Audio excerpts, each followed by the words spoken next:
ಶೋಭಿತಾ ಸಾವಿನ ನಂತರ ಇದೀಗ ಒಬ್ಬೊಬ್ಬರೇ ಆಕೆಯ ಸ್ನೇಹಿತರು ಮಾತಾಡೋದಕ್ಕೆ ಶುರು ಮಾಡಿದ್ದಾರೆ. ಇದೀಗ ಒಬ್ಬ ಸ್ನೇಹಿತೆ ಕೊಟ್ಟಂತ ಒಂದು ಸ್ಟೇಟ್ಮೆಂಟ್ ಸಿಕ್ಕಾಬಟ್ಟೆ ಸುದ್ದಿಯನ್ನ ಮಾಡ್ತಾ ಇದ್ರೆ, ಇನ್ನೊಬ್ರು ಹಾಕಿಕೊಂಡ ಒಂದು ಸ್ಟೇಟಸ್ ನಾನಾ ಅರ್ಥವನ್ನು ಕಲ್ಪಿಸ್ತಾ ಇದೆ. ಇದು ಶೋಭಿತಾ ವೈವಾಹಿಕ ಜೀವನಕ್ಕೆ ಸಂಬಂಧಪಟ್ಟಂತ ಒಂದು ವಿಚಾರ ಆಗಿದೆ. ಶೋಭಿತಾ ಸಾವಿಗೆ ನಾನಾ ಜನ ನಾನಾ ಕಾರಣಗಳನ್ನ ಹುಡುಕ್ತಾ ಇದ್ರು.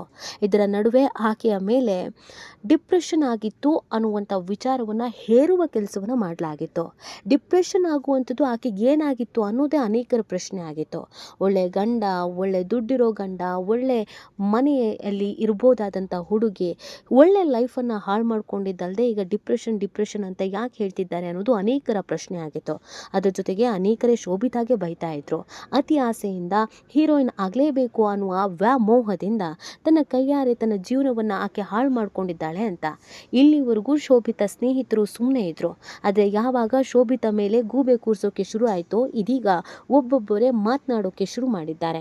ಒಂದೊಂದು ಸ್ಟೇಟಸ್ಗಳನ್ನು ಹಾಕೋದ್ರ ಮುಖಾಂತರವಾಗಿ ಶೋಭಿತಾ ಲೈಫಲ್ಲಿ ಏನಾಗಿತ್ತು ಅನ್ನೋದನ್ನ ಹೇಳೋದಕ್ಕೆ ಶುರು ಮಾಡಿದ್ದಾರೆ.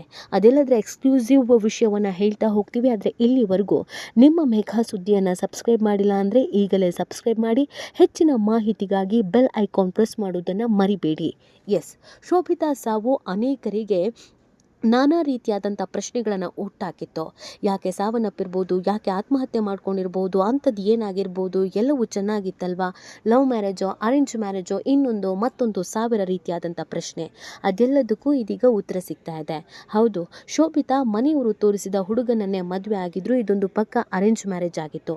ಆದರೆ ಮದುವೆ ಆದ ನಂತರ ಶೋಭಿತನನ್ನು US ಕರ್ಕೊಂಡು ಹೋಗ್ತೀನಿ ಅಂತ ಸುಧೀರ್ ರೆಡ್ಡಿ ಹೇಳ್ಕೊಂಡಿದ್ರು. ಶೋಭಿತಾ ಕೂಡ ತನ್ನ ಆಪ್ತರ ಜೊತೆಗೆ ಅದನ್ನೇ ಹೇಳ್ಕೊಂಡಿದ್ರು. ಅವರಿಗೆ ಬೇಸರ ಕೂಡ ಇತ್ತು. ಕನ್ನಡಿಗರನ್ನ ಬಿಟ್ಟು ಹೋಗುವ ಮನಸ್ಥಿತಿ ಇರಲಿಲ್ಲ.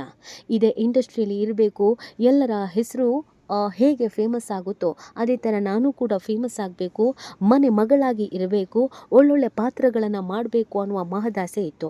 ಆದರೆ ಅಕ್ಕ, ಬಾವ, ತಾಯಿ ಎಲ್ಲರೂ ಹೇಳಿದ್ರಿಂದ, ಸಾಫ್ಟ್ವೇರ್ ಹುಡುಗನನ್ನು ಮದುವೆ ಆಗ್ತಿದ್ರಿಂದ ಈ ದೇಶವೇ ಬಿಟ್ಟು ಹೋಗಬೇಕಲ್ಲ ಅನ್ನುವಂಥ ಬೇಸರ ಇದ್ರೂ ಕೂಡ ಎಲ್ಲರಿಗೂ ಅಲ್ಟಿಮೇಟ್ಲಿ ಬೇಕಾಗಿರೋದೇ ಲೈಫ್ ತುಂಬ ಚೆನ್ನಾಗಿರಬೇಕು ಮತ್ತು ವೆಲ್ ಸೆಟಲ್ಡ್ ಇರುವವರನ್ನು ಮದುವೆ ಆಗಬೇಕು ಅಂತ.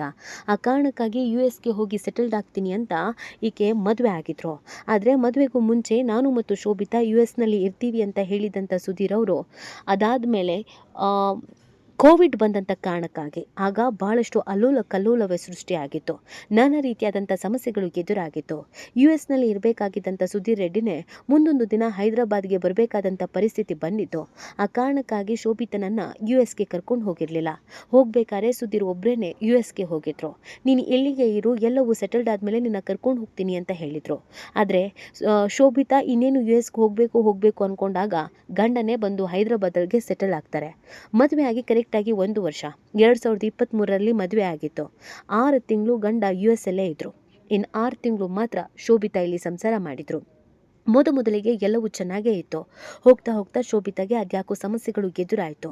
ಇತ್ತೀಚೆಗೆ ಅವರ ಆಪ್ತರು ಹೇಳೋ ಪ್ರಕಾರ ಶೋಭಿತಾಗೆ ವೈವಾಹಿಕ ಜೀವನದಲ್ಲಿ ಸುಖ, ಶಾಂತಿ, ನೆಮ್ಮದಿ ಅನ್ನೋದು ಇರಲಿಲ್ಲ ಅನ್ನೋದು ಗೊತ್ತಾಗ್ತಾ ಇದೆ.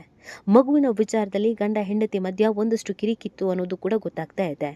ಸುಧೀರ್ ಅವರು ಶೋಭಿತಾ ಅಂದುಕೊಂಡ ಹಾಗೆ ಇರಲಿಲ್ಲ, ವೈವಾಹಿಕ ಜೀವನದಲ್ಲಿ ತೃಪ್ತಿ ಅನ್ನೋದು ಇರಲಿಲ್ಲ ಅನ್ನೋದನ್ನು ಅವರ ಆಪ್ತ ಬಳಗ ಹೇಳ್ಕೊಳ್ತಾ ಇದೆ. ಸುಧೀರ್ ಬೇರೆ ಇನ್ಯಾವುದೇ ರೀತಿಯಾದಂಥ ಸಮಸ್ಯೆಯನ್ನು ಶೋಭಿತಾಗೆ ಮಾಡಿಲ್ಲ. ತುಂಬ ಒಳ್ಳೆ ಹುಡುಗ, ಅದರಲ್ಲಿ ಡೌಟೇ ಇಲ್ಲ. ಶೋಭಿತಾ ಭಾಳಷ್ಟು ಬಾರಿ ಅವರ ಗಂಡನ ಬಗ್ಗೆ ಅನೇಕರ ಬಳಿ ಹೇಳ್ಕೊಂಡಿದ್ರು. ತುಂಬ ಒಳ್ಳೆ ಹುಡುಗ, ನನ್ನ ತುಂಬ ಸಪೋರ್ಟ್ ಮಾಡ್ತಾರೆ, ಏನಾದರೂ ಬಿಸ್ನೆಸ್ ಮಾಡು ಅಂತ ಹೇಳ್ತಿದ್ದಾರೆ, ಇನ್ವೆಸ್ಟ್ ಮಾಡಿಕೊಡ್ತೀನಿ ಅಂತ ಹೇಳ್ತಾ ಇದ್ದಾರೆ, ನೀನು ಮನೇಲಿ ಸುಮ್ಮನೆ ಇರೋದು ಬೇಡ, ನೀನು ಏನು ಬಿಸ್ನೆಸ್ ಮಾಡ್ತೀನಿ ಅಂತಂದ್ರೂ ಅದಕ್ಕೆ ಬಂಡವಾಳ ಹಾಕ್ಕೊಡ್ತೀನಿ ಅಂತ ಹೇಳ್ತಾ ಇದ್ದಾರೆ, ನನ್ನನ್ನು ತುಂಬ ಚೆನ್ನಾಗಿ ನೋಡ್ಕೊಳ್ತಾ ಇದ್ದಾರೆ ಅನ್ನುವಂಥ ವಿಚಾರವನ್ನು ಸ್ವತಃ ಶೋಭಿತಾನೇ ಅನೇಕರ ಬಳಿ ಹೇಳ್ಕೊಂಡಿದ್ರು. ಸುಧೀರ್ ಮೇಲೆ ಬೇರೆ ಯಾವುದೇ ರೀತಿಯಾದಂಥ ಕಪ್ಪು ಚುಕ್ಕಿಯೂ ಇಲ್ಲ, ಯಾವುದೂ ಇಲ್ಲ. ಆದರೆ ಏನು ಬೇಕಾಗಿತ್ತು ಸಂಸಾರ ನಡೆಸೋದಕ್ಕೆ ಅದು ಇರಲಿಲ್ಲ ಅನ್ನೋದನ್ನು ಈಗ ಹೇಳಿಕೊಳ್ಳಲಾಗ್ತಾ ಇದೆ. ಅನೇಕರು ಆಕೆಯ ಜೊತೆಗೆ ಉತ್ತಮ ಒಡನಾಟ ಇಟ್ಕೊಂಡವರು ಹೇಳ್ತಾ ಇದ್ದಾರೆ. ಈ ಕಾರಣವನ್ನು ಆಕೆ ಎಲ್ಲರಿಂದ ಮುಚ್ಚಿಟ್ಟಿದ್ರು. ಇದನ್ನು ರಾಜಾರೋಷವಾಗಿ ಬಹಿರಂಗವಾಗಿ ಹೇಳ್ಕೊಳ್ಳೋದಕ್ಕೆ ಸಾಧ್ಯ ಆಗ್ತಿರ್ಲಿಲ್ಲ ಅನ್ನೋದನ್ನು ಕೂಡ ಹೇಳಲಾಗ್ತಾ ಇತ್ತು. ಇದೊಂದು ವಿಚಾರದಿಂದ ಶೋಭಿತಾ ಮನಸ್ಸಿಗೆ ಘಾಸಿ ಮಾಡ್ಕೊಂಡಿದ್ರು ಅನ್ನೋದನ್ನು ಕೂಡ ಹೇಳಲಾಗ್ತಾ ಇದೆ. ಇದೇ ವಿಚಾರಕ್ಕೆ ಆಕೆ ಭಾಳಷ್ಟು ಬಾರಿ ಯೋಚನೆ ಮಾಡಿದ್ದೂ ಇದೆ. ಮದುವೆ ಆಗಿ 6 ತಿಂಗಳ ನಂತರ ಗಂಡನ ಸಿಚುವೇಶನ್ ಬಗ್ಗೆ ಶೋಭಿತಾಗೆ ಗೊತ್ತಾಗಿತ್ತು ಅನ್ನೋದು ಗೊತ್ತಾಗ್ತಿದೆ. ಅಂದರೆ ಕಳೆದ 6 ತಿಂಗಳಿಂದ ಶೋಭಿತಾ ತುಂಬಾ ಡಿಸ್ಟರ್ಬ್ ಆಗಿದ್ರು. ಹೈದರಾಬಾದ್ಗೆ ಗಂಡ ಬಂದು ನೆಲೆಸಿದ ನಂತರವೇ ಸತ್ಯಾನುಸತ್ಯತೆ ಗೊತ್ತಾಗಿತ್ತು ಅನ್ನೋದನ್ನು ಹೇಳಲಾಗ್ತಾ ಇದೆ.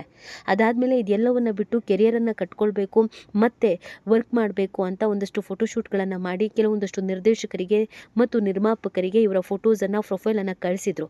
ಮತ್ತು ನಾನು ಕಮ್ಬ್ಯಾಕ್ ಮಾಡ್ತೀನಿ ಅಂತಲೂ ಕೂಡ ಹೇಳ್ಕೊಂಡಿದ್ರು ಅನ್ನೋದನ್ನು ಹೇಳಲಾಗ್ತಿದೆ. ಅದೆಲ್ಲದರ ನಡುವೆ ಒಬ್ಬ ಹೆಣ್ಣಿಗೆ ಮುಖ್ಯವಾಗಿ ಬೇಕಾಗಿರೋದೇ ಗಂಡ ಮತ್ತು ಗಂಡನ ಪ್ರೀತಿ. ಅದೇ ಇಲ್ಲ ಅಂತಂದರೆ ಆಕೆ ಸೊರಗಿ ಹೋಗ್ತಾಳೆ ಮತ್ತು ಅದನ್ನು ಗಂಡಸರು ಹೇಳಿಕೊಳ್ಳುವ ಹಾಗೆ ಮಹಿಳೆಯರು ಮುಕ್ತವಾಗಿ ಮಾತನಾಡೋದು ಕೂಡ ಕಷ್ಟವಾಗುತ್ತೆ. ಇದು ಮಾನಸಿಕವಾಗಿ ಶೋಭಿತಾ ಮನಸ್ಸಿನ ಮೇಲೆ ತೀರ ರೀತಿಯಾದಂಥ ಪರಿಣಾಮ ಬೀರಿತು.